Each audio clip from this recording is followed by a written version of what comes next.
노예가 되어 하란에서 죽었더라. 아멘. 노아 홍수가 끝난 다음에 여러분 같으면 어떤 그런 삶의 자세를 가지겠습니까? 우리가 생각하기엔 노아 홍수 같은 것을 경험했으면 이제 인류는, 사람은 정신을 차리고 그와 같은 일을 다시는 반복하지 않겠다라는 일들이 등장해야 되는데, 그렇지 않고 노아 홍수가 끝나자마자 인류에게는 어떤 일이 일어나는가? 바벨탑을 쌓는, 하나님을 대적하는 일이 일어납니다. 무슨 생각을 했을까요? 하나님께서 노아 홍수와 같은 일을 다시는 하지 않겠다라고 얘기를 했지만, 그런데 바벨탑과 같은, 결국에는 노아 홍수를 일으키기 전에 죄악이 관영했던, 가득 찼던 것과 동일한 모습이 나타나니까 인류는 변하지 않는 것인가, 사람은 변할 수 없는가라는 그런 생각을 하게 됩니다. 그럼 하나님께서 또 다른, 노아 홍수는 아니더라도 다른 방법을 쓰셔야 되는가라고 할 때, 바벨탑은 심판이기 이전에 하나님이 브레이크를 밟아서 그들의 멸망을 막아주기 위한 은혜라고 얘기를 했습니다. 너무하다라는 그런 모습이 나오는데, 불과 창세기 이 성경에 11장 정도 됐는데 이제 별 볼 일 없다라는 그런 생각이, 더 나아가서 인류의 역사를 지속해서 더 선한 일이 나타나겠는가라는 그런 생각을 하게 됩니다. 하나님께서 그러면 어떻게 하실까? 노아 홍수가 일어나기 전, 그리고 그 후의 방식을 계속해서 하나님께서 해나가시는가라고 할 때 성경은 그렇지 않다라고 얘기를 합니다. 그 전의 방식대로 답습을 해서는 결국엔 그대로 결과를 반복하게 되는 것밖에 없으니까 하나님은 다른 방식을 하시는데, 그 방식이 우리가 생각한 거와는 조금 다른 모습을 나타내주고 있습니다. 오늘 본문의 모습은 우리가 이제 바로 앞에 바벨탑 사건이 있기 전에 노아의 족보가 나와요. 노아의 족보. 그런 다음에 오늘 또 족보가 설교자를 시험하는 그런, 이제 벌써 앞에 아담의 족보도 한번 나왔거든요. 아담의 족보 나오고 중간에 계속 족보가 나오는데 중간에 바벨탑이라는 것이 이제 들어갑니다. 족보는 보통 이제 창세기에서 여러분들 감을 잡았겠지만, 앞에 사건을 한번 정리해주고 다음 단계로 넘어갈 때 족보가 등장합니다. 아담의 족보도 그렇고 노아의 족보도 그렇고. 그런데 노아 족보에서 셈이라는 아들의 족보를 뚝 떼어가지고 바벨탑 다음에 이제 집어넣습니다. 하나님이 하시고자 하는 얘기가 있는 거죠. 셈의 족보가 10절부터 26절까지 나와 있는데, 여러분 읽어보시면서 알겠지만 동일한, 마치 수학 공식처럼 동일한 것이 나옵니다. 이름만 바뀌고 숫자만 바뀌고 내용은 똑같습니다. 누구는 몇 세에 누구를 낳았고, 그 누구를 낳은 다음에 몇 년을 지내며 자녀를 낳았으며 하는 것이 쭉 반복이 되죠. 그죠? 한번 보세요. 그래서 이름만, 아르박사스 나온 후에 500년을 지내며 자녀를 낳았고, 아르박사스 몇 세에 누구를 낳았고, 셀라르 나온 후에 또 똑같은 것이 이제 반복이 되는데, 그러면 여러분 이제 이게 쭉 갈 것 같은데, 데라를 보면 나홀이라는 사람 24절부터 가면 나홀이 29세에 데라를 낳았고, 데라를 낳은 후에 119년을 지내며 자녀를 낳았으며, 데라는 70세에 누가 나와야 돼요? 아브라함을 낳았고, 그렇게 나와야 되는데 나홀과 하란까지 나왔어요. 앞에 변칙이 일어났어요. 무슨 소리인지 알아듣는 거죠? 여기서 막히면 안 돼요. 그러다가 한 명만 나오다가 3명 등장했고, 다음에는 70세에 아브라함을 낳았고, 그 다음에 아브라함을 낳은 후에 데라는 몇 년을 지내면서 자녀를 낳았더라 라고 해야 되는데, 거기서 끝납니다. 끝나고 다른 이야기들이 좀 나와요. 그리고 갑자기 데라가 뭐 그렇게 중요한 사람 같지 않은데 갑자기 데라의 족보가 나오는데, 그리고 27절부터는 데라의 족보가 나오는데, 데라의 족보라고 하기엔 뭐하고 한 이야기가 하나가 등장을 하죠. 어떤 이야기들이 등장하는가? 그래서 이전 데라에서부터 공식대로 내어져 그냥 문장이 갑자기 바뀌고, 데라의 족보라고 하는 것이 잠깐 나오면서 이제 이 11장이 끝나는데 창세기 1장에서 11장까지를 그래서 원 역사라고 얘기합니다. 원래 온 인류에게 해당하는 전체적인 역사라고 하는데 왜 이렇게 그럼 데라의 족보에 뭐가 등장하는가? 뭐 특이한 것이 있는가라고 봤을 때 첫 번째 27절에 보면 데라는 아브람과 나홀, 하란이라는 아들이 있었는데 하란이 롯을 낳고 하란이 여기 순서상으로는 세 번째인데 아버지보다 먼저 죽습니다. 아들이 먼저 죽어요. 무슨 뜻인지 알죠? 데라의 족보에서 뭐 특이한 일이 일어나야 되는데 그렇지 않고 무슨 일이 일어나는가? 데라는 하란이라는 아들을 낳았는데 하란이 아버지 데라보다 먼저 죽었더라. 앞에는 그런 일들이 물론 그런 일들이 있었겠지만 등장하지 않다가 첫 번째 이겁니다. 롯을 낳고 그 다음에 이제 딸 둘을 낳고 세상을 떠났는데 이게 데라의 족보에 처음 등장하고 있고 그 위에 31절 32절 보면 데라는 갈대아 우르에서 떠나서 가나안 땅으로 가려다가 하란이라는 지역에서 머물고 데라는 어디서 죽어요? 하란에서 죽어요. 즉 데라의 족보에는 데라가 죽는 게 나옵니다. 그럼 이런 거예요. 아까도 얘기했지만 데라 족보가 뭐 별로 그 위에 셈의 족보에서 데라로 쭉 나와서 죽었다라는 얘기는 없는데 데라는 자식이 먼저 죽었고 자기도 원래 있던 땅에서 떠나서 있다가 낯선 땅에서 죽었다 이렇게 나오고 그 중간에 핵심적인 부분은 뭐냐면은 여러분 이제 29절에 보겠습니다. 하란은 먼저 죽었어요. 근데 아브라함과 나홀이라는 아들이 나오죠. 장가 들었는데 아브라함의 아내의 이름은 사레고 나홀의 아내의 이름은 밀가인데 밀가는 먼저 죽은 하란의 딸이더라.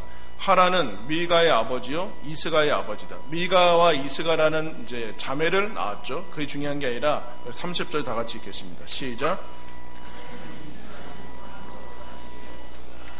셈의 족보를 기억하세요. 셈은 누구를 낳고 누구를 낳아서 몇 세 때 누구를 낳아서 누구를 자녀를 낳은 후에 몇 년을 지내면서 자녀를 낳았다라 이렇게 얘기하는데 데라에서부터 틀어진 이유는 데라 이후에 아브라함이라는 자녀가 나왔는데 이런 거죠.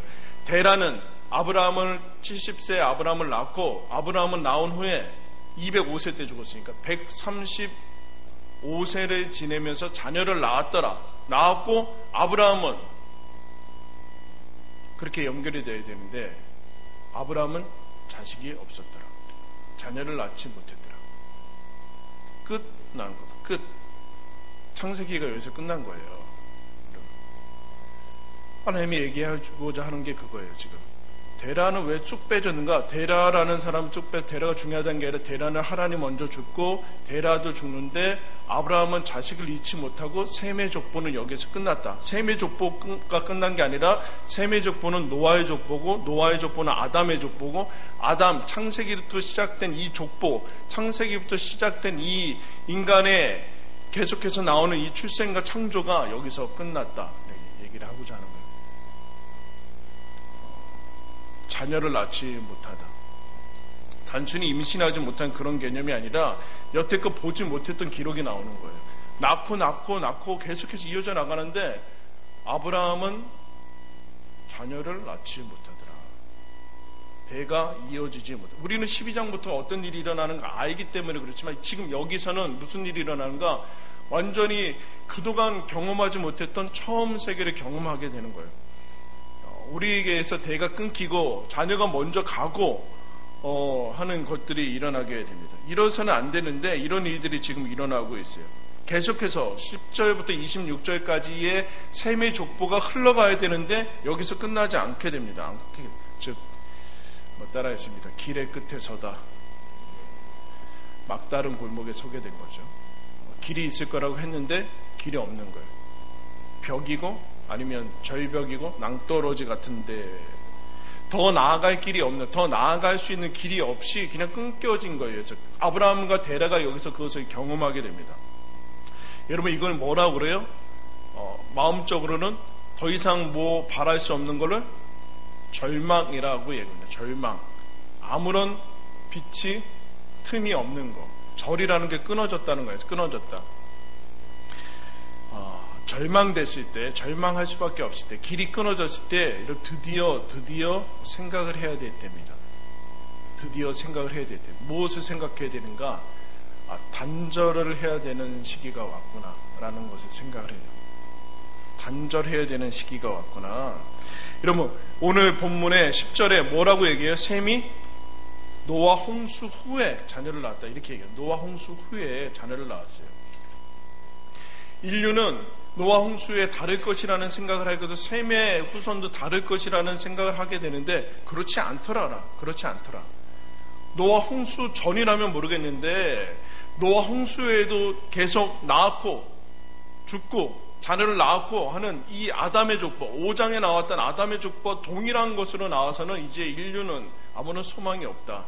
그래서 하나님이 다른 방식을 하시기 시작했어요. 여기서 이전부터 아담에서부터 시작된 그 족보와 그런 모습들은 하나님이 끝내시기로 하셨어요. 그래서 끝냈어요. 자식이 없이 창세기 역사는 그냥 끝납니다. 근데 우리가 알다시피 창세기 12장부터 계속해서 연결이 되고 우리까지 오게 되는데, 그런데 그것은 하나님이 창세기를 시작한, 인류 역사를 시작한 방식과는 다른 방식으로 가게 될 것이다 라는 것을 이제 알려주는, 암시하고 있는 것밖에 없죠. 왜냐하면 만약에 이대로 셈이 누굴 낳고 그렇게 갔다가는 또다시 심판을 불러일으킬 수밖에 없는 것이죠. 그래서 창세기 1장에서 창세기는 끝나고 창세기 12장부터 새로운 역사가 여러분 시작됩니다. 하나님께서 그러면 그것을 위해서 어떻게 해야 되는가, 어떻게 새로운 역사를 시작하는가, 어떻게 하시는가, 놀랍게도 단절을 하십니다. 끊어내십니다. 아브라함과 사레가 자식을 못 갖게 하심으로 끊습니다. 대가 끊긴 거죠. 대가 끊긴 거. 길을 끝내고 이전의 방식대로 안 하시고, 아까 셈이 했던 그런 문장, 공식대로 했던 그 문장에서 완전히 틀어져서 이전대로 하지 않으신다. 하던 대로 하지 않으신다. 하던 대로 하면 좋습니다. 그럼 살던 대로 살면 지옥 가요. 하던 대로 하면 노아 홍수가 오고 인류가 했던 방식으로 가면 바벨탑을 써요. 아마 본인들은 그렇게 생각하지 않았을 거예요. 우리 조상들은 어리석어서 노아 홍수를 일으켰지. 정말 우리는 안 그렇고 웬걸요. 모양만 바뀌었지 내용은 똑같은 바벨탑을 쌓고 있는 거예요. 사람의 모습이 그렇다라는 거죠. 그래서 여러분 이때 기억을 해야 돼요. 오늘은 시작을 다루진 않아요. 시작은 다루지 않고 지금 여기 전혀 여태까지 경험해보지 못한 것에 이 길이 있을 거라고 왔는데 길이 막혀버리고 땅 떨어지고 하실 때 어떻게 해야 되는가 그때 우리한테 분명히 이런 것들이 닥칩니다. 흔히 여러분 지금 데라의 가족은 봤죠? 하란이 먼저 죽고 데라도 나중에는 죽고, 근데 아브라함은 없고 하란이 오죽하면은 왜 이유는 나와 있지 않아요. 갈 때가 그 고향에서 떠나요. 누굴 데리고 떠나는가? 아들하고 떠나고 사레라는 며느리랑 떠나는데 조카를 데리고 떠나. 이 이상한 조합. 롯은 아빠가 먼저 죽었고 무슨 이유에서든지 지금 할아버지를 삼촌을 따라 나갈 수밖에 없고 불행이죠. 아브라함은 자식이 없어요. 불행이고 데라는 그것들을 다 감싸고 있는 이 불행, 저주받은 집안이 지금 그 고향을 떠나서 그냥 어디에 모르는 곳으로 그냥 가고 있습니다. 그러고 가고 있어요. 절망이고 불행이고 평범한, 실패하고 당혹하고 놀라고 이런 얘기죠.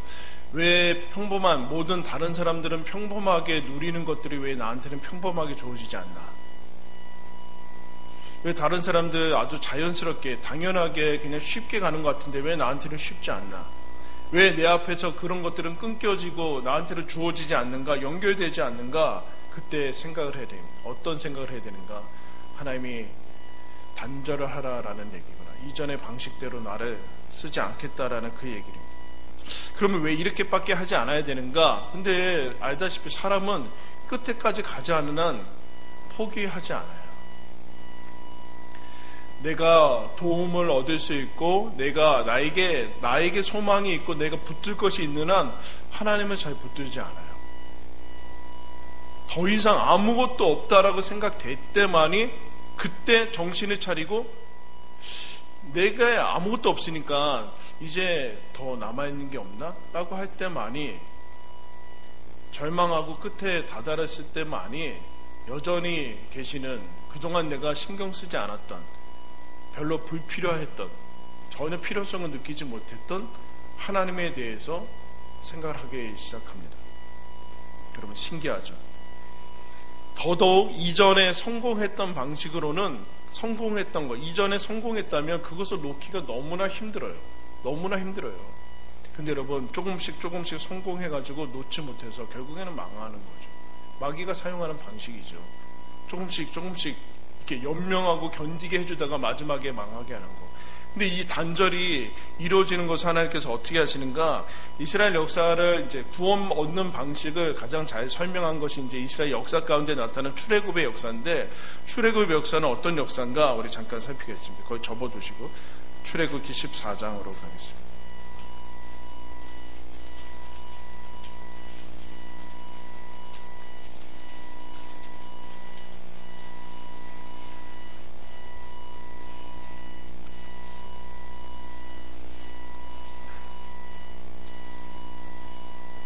출애굽기 14장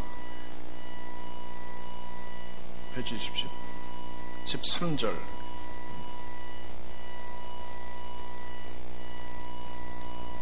아, 14장 보기 전에 10절을, 12장을 보겠습니다.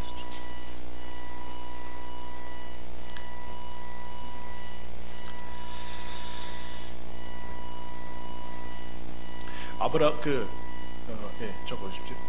이스라엘이 이제 나중에 애굽으로 들어가는데 애굽의 노예가 돼요. 맨 처음에는 노예로 들어가지는 않아요. 왜냐하면 요셉이 총리였기 때문에. 땅 하나 얻어서 사는데 나중에는 노예가 됩니다. 그러다가 여러분, 출애굽이 왜 이루어집니까? 출애굽 앞에 1장 2장에 보면 이스라엘이 애굽의 탄압과 압제 때문에 부르짖어요. 울면서 부르짖어요. 그게 하나님께 상달이 되는데, 여러분, 애굽이 잘해줬으면 부르짖었을까요? 노예 살만한데 뭐 이렇게 된 거예요. 노예가 할만한 거예요. 끝에까지 가야지 부르짖게 되죠. 부르짖어서 그 다음에 하나님께서 어떻게 하시는가? 오늘 말씀에 보면 13절 14절 잘 아는 말씀인데 10가지 장인데, 13절, 내가 애굽 땅을 칠 때 그 피가 너희가 사는 집에 있어서 너희를 위하여 표적이 됐지라. 내가 피를 볼 때 너희를 넘어가리니 재앙이 너희에게 내려 멸하지 아니하리라. 너희는 이날을 기념하여 여호와의 절기를 삼아 영원한 규례로 대대로 지킬지니라. 뭐예요? 6월절이죠. 출애굽할 때 그럼 뭐하러 양을 잡아가지고 피를 바르게 합니까? 안 해도 되는 거 아니에요. 네? 이스라엘 백성 누군지 알잖아요, 하나님께서. 근데 뭐 굳이 양을 잡아가지고 밖에다 피를 발라야지 되냐? 피가 뭐예요? 죽음이에요. 죽음이 뭘까요? 단절이에요. 끝난 거예요. 끝난 거예요. 가장 확실한 단절은 죽음입니다. 그리고 그 다음에 뭘 하라고 하는가? 집 안에서 피를 바르고 뭘 해야 되는가? 15절부터 20절까지 우리 한 절씩 교독하겠습니다. 너희는 이랫동안 무교봉을 먹었지니 그 첫날의 누룩을 너희 집에서 제하라. 무릇 첫날부터 일곱째 날까지 유교병을 먹는 자는 이스라엘에서 끊어지리라.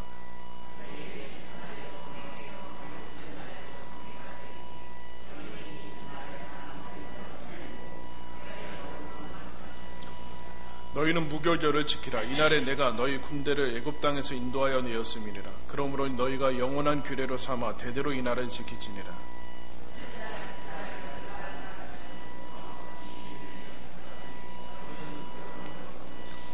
이랫동안은 누룩이 너희 집에서 발견되지 아니하도록 하여라. 무릇 유교 물을 먹는 자는 타국인이든지 본국에서 난 자든지 막론하고 이스라엘 회중에서 끊어지리니 너희는 아무 유교물이든지 먹지 말고 너희 모든 요하는 곳에서 무교병을 먹을지니라. 여러분, 이게 유교병은 누룩, 이스트가 들어간 그래서 빵이죠, 그야말로 빵. 그리고 무교병은 그야말로 반죽이죠, 반죽. 설명 안 해도 되겠죠. 그런데 뭐 이게 그렇게 중요하다고 유교병을 누룩 들어간 걸 먹으면 하나님이 이스라엘에서 끊어질 거라고는 얘기를 하는가? 이런 얘기예요. 이스라엘의 이제 주식은 이제 빵이니까 누룩을 넣어서 먹죠. 누룩 넣는 게 맛있어요? 아닌 게 맛있어요? 넣는 게 맛있죠. 넣는 게 맛있는데 이런 거예요. 우리나라에 옛날에, 지금은 안 그렇죠. 지금 모두 다 뭐 마트나 이런 데 평범하니까 간장이 있어요. 씨간장이라고 하죠. 간장이 있으면 다 쓰지 않고 남겨두죠.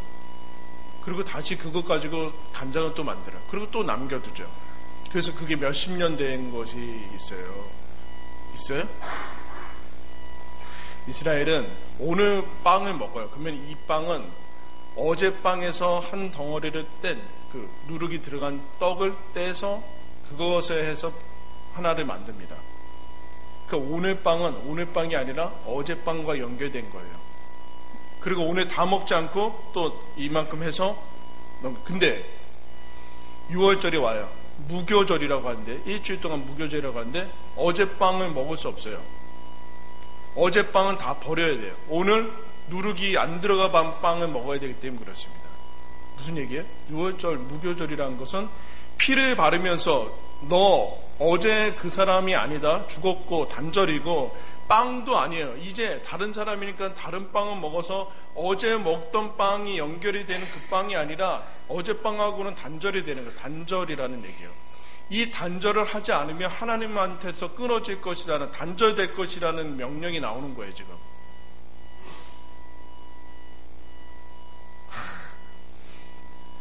어젯빵 먹은 게 아니라 단절되고, 그리고 이 빵을 그 다음에는 이제 유괴벌 먹는 거 상징적인 거예요. 그 다음에 이제 마지막에 뭘 해요? 홍해를 건너요, 여러분. 홍해를 건넌다는 게 뭐예요? 너희는 이제 애굽 땅에서는 완전히 단절돼서 다른 땅으로 갔다라는 얘기예요. 다른 땅으로 갔다. 출애굽에서 구원받는 것은 6월절 피, 어린 양의 피, 그 무교병, 그리고 홍해를 건너면서 다 무슨 얘기인가? 이전과는 단절이 된다는 얘기예요. 셈의 족보에서 누구를 낳고 그렇게 해서는 사람이 구원을 얻을 수 없고, 여기서 끝내야 되는 그 역사, 죄의 역사, 심판의 역사는 끝내야 되는 거예요. 그래서 아브라함은 자녀를 갖지 못해요. 그 인류, 아담의 인류는 여기서 끝나는 겁니다. 그 다음에는 어떻게 하시는가? 그건 이제 다음에 하나님께서 하시는 거죠. 그게 여러분 세례예요. 세례는 이전에 나는 죽었고 나는 이제 새로운 사람이다 라는 게 여러분 세례 아닙니까? 갈라디아서 2장 20절 여러분 잘 아는 말씀이죠. 내가 그리스도와 함께 십자가에 못 박혔나니 그런지 이제는 내가 사는 것이 아니요 내 안에 그리스도께서 사시는 것이라. 내가 이제 믿음 안에 십자가에서 사는 것은 그리스도를 믿는, 나를 사랑하사 나를 위해서 십자가 지신 그리스도를 믿는 믿음 안에서 사는 것이다 라는 얘기를 하게 되죠. 단절을 얘기하는 거죠. 단절. 이전에 나는 죽었고 새로운 사람이다 라는 것을 얘기를 하죠. 그렇지 않으면 구원 얻을 수 없다. 그럼 모든 절망이 끝나고 희망과 뭐 그런 게 다 끝나는 것은 어디예요? 십자가예요. 십자가에서 무슨 일이 일어나는가? 단절을 하시는 거예요. 하나님께서. 단절. 이전의 죄악들, 이전에 살던 방식들, 거기서 단절이 일어나서 죽은 다음에 여러분 부활이 일어나지, 그냥 뭐 기진맥진하고 호흡이 붙으신 다음에 부활이 일어나지 않아요. 그런 부활은 아니에요. 완전히 죽은 다음에나 새로운 게 일어나요. 그러므로 여러분 새로워지려면 이전 것과 완전히 끊으셔야 돼요. 좋았던 것도 끊으셔야 되고, 그래도 아쉬운 것도 끊으셔야 되고, 그런 걸 끊어야지만 완전히 새로워져야지만 되는 거예요. 애굽의 노래, 애굽에서의 그 일, 홍해 이런 거 다 뭔가 아까 아브라함이 집안에 경험했듯이 뭔가 아픔이에요. 아픔. 남들이 있는 거 자기한테는 없는 거예요. 기도 제목이 거절돼서 아무런 일도 일어나, 저주받은 것 같고 실패한 것 같고 남들이 손가락질한 것 같고 그와 같은 모습으로 끌고 가는 거예요. 하나님이. 그래서 뭘 하시는가? 이전과는 다른 새로운 길을 그 사람들을 통해서 여시는 일을 하나님께서 하십니다. 이해되지 않고 묻게 되죠. 왜 나만 이래야 되는가? 왜 나만 자식이 없는가? 왜 나만 이렇게 해야 되는가? 라고 물을 때 하나님이 이제는 기존의 방식이 아닌, 기존에 해왔던 방식이 아닌 다른 방식으로 하시겠다라는 그 길이 서 있습니다. 길의 끝에 섰을 때만이 이전에 지금까지 해왔던 방식이나 지금까지 해왔던 생각들이 아닌 거기서 새롭게 생각할 수밖에 없는 거기 있는 것이죠. 그러므로 여러분들이 막다른 골목이라는 그런 삶의 자리에 갔을 때 그리고 절망이라는, 실패라는 그런 자리에 갔을 때 여러분 늘 기억해야 됩니다. 뭘 기억해야 되는가? 한번 따라했습니다. 이전과 단절해라. 이제 끊어질 때, 자녀가 끊어질 때 뭘 하는가? 이제 하나님이 일하시겠다라는 거예요. 하나님이 일하시겠다라는 거예요. 하나님이 새로운 일을 일하시겠다라는 것입니다. 하나님께서 새로운 일을 시작할 거니까 너희들은 기대하고 도전하고 하나님 말씀을 받을 준비를 하라는 거예요. 그러나 여러분 쉽지 않죠. 아브라함이 이 일 이후에 한참 100년이 되셔야지만, 100살이 되셔야지만 그와 같은 일이 성취가 되는 것을 봅니다. 그러나 여러분 왜 셈의 족보부터 등장합니까? 데라부터 나오면 되지 않습니까? 왜 셈의 족보부터 등장해요? 하나님은 노아 이후부터 아브라함을 준비하고 있다, 그 얘기를 하는 거예요. 지금 갑자기 아브라함이 자녀를 못 갖는 그런 계획이 아니라 하나님은 노아 홍수 이후에 이제 노아 홍수가 일어나기 전의 방식으로 사람을 구원하지 않겠다, 사람을 다스리지 않겠다라는 것을 셈부터 시작하는 거예요. 그래서 셈의 족보부터 나오는 거예요. 셈의 족보부터 아브라함 때까지 가서 끝내고 이제 새로운 것을 시작하시겠다라는 것이죠. 어디서요? 자녀가 낳지 못하는, 다른 사람들하고 살지 못하는, 전혀 새롭게 어떻게 보면은 그냥 다 막혀버린 그 자리에서 하나님께서 놀라운 일을 시작하시겠다라는 것을 나타내주고 있습니다. 드디어 새로운 기회를 얻은 것이죠. 새로운 기회를 얻은 것이죠. 근데 사람들이 안 나와서 우리는 몰고 가셔서 하나님이 막다른 골목에 가게 하셔서 아브라함을 쓰시는 거죠. 몰고 가가지고 로터를 써서 개신교가 나오는 거예요. 몰고 가서 거기서 다른 사람들이 다 이상하게 여기고, 그런데 그 사람을 통해서 하시는 것을 보게 됩니다.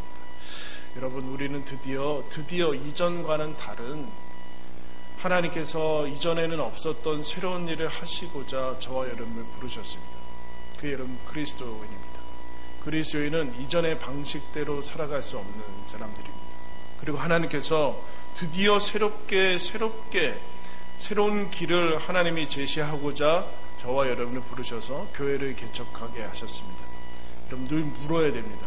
이 시대에도 교회가 개척되는 것이 필요한가? 이 한국 사회에서 하락세가 지속이 되고 이미 오래돼서 어디 가나 교회는 욕을 먹고 있는데 이 시대에도 교회가 개척이 되어야 되는가? 그 물음에 하나님께서 얘기를 하는 거죠. 이전의 방식으로는 안 된다. 이전의 방식으로는 안 되고 우리가 알지 못하는 새로운 방식으로 하나님께서 새 길을 여시겠다라고 얘기합니다. 거룩한 단절이고 새로운 기회입니다. 여러분 끊어야 새로워질 수 있습니다. 단절은 결단으로 이어져야 됩니다. 하나님께서 길이 끝나는 곳에서 길을 시작하십니다. 저와 여러분이 걸어가야 될 길입니다. 하나님께서 놀라운, 이제 12장부터 시작되는 놀라운 은혜를 예비하고 계심을 믿으면서 여러분 하나님 바라보면서 길이 끝났을지라도 나를 위해서 새로운 인생길, 새로운 계획들이, 내가 걸어가야 되는 그 길이 새로운 길을 개척해 나가는 그 길이 될 것이다 라는 믿음을 가지고 혹 어렵고 힘들고 그럴 때 하나님을 바라보시고, 여러분들 우리가 찬양했듯이 하나님께 시선을 돌리시고, 그때 하나님께서 이미 노아 홍수가 있을 이후부터 셈부터 이미 일을 계획하시고 준비하고 계셨다라는 것을 여러분 기억하시며 힘내시기를 바랍니다. 우리 아까